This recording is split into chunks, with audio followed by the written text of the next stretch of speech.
Hubballi railway ಪೊಲೀಸರು ಭರ್ಜರಿ ಕಾರ್ಯಾಚರಣೆ ನಡೆಸಿದ್ದಾರೆ. ರೈಲಲ್ಲಿ ಸಾಗಿಸ್ತಾ ಇದ್ದ 18 ಕೆಜಿ ಗಾಂಜಾವನ್ನ ಜಪ್ತಿ ಮಾಡಲಾಗಿದೆ.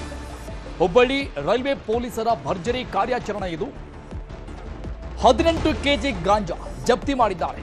ರೈಲಲ್ಲಿ ಸಾಗಣೆ ಮಾಡಲಾಗ್ತಾ ಇತ್ತು. ಹೌರಾ ವಾಸ್ಕೋ ಅಮರಾವತಿ ರೈಲಲ್ಲಿ ಜಪ್ತಿ ಮಾಡಿದ ಭರ್ಜರಿ ಕಾರ್ಯಾಚರಣೆ. ಬರೋಬ್ಬರಿ 18 ಕೆಜಿ ಗಾಂಜಾ ಜಪ್ತಿ ಮಾಡಿರುವುದು.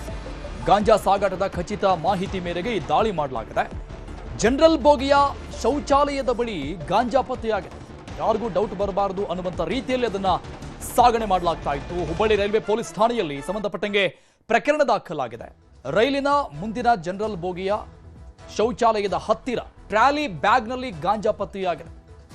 ಗಾಂಜಾ ಹೂವು, ಬೀಜ ಮತ್ತು ಎಲೆಗಳನ್ನ ಒಳಗೊಂಡಂತಹ 14 ಬಂಡಲ್ಗಳನ್ನು ಜಪ್ತಿ ಮಾಡಲಾಗಿದೆ. ಅದರ ಒಟ್ಟು ತೂಕ 18 ಕೆಜಿ.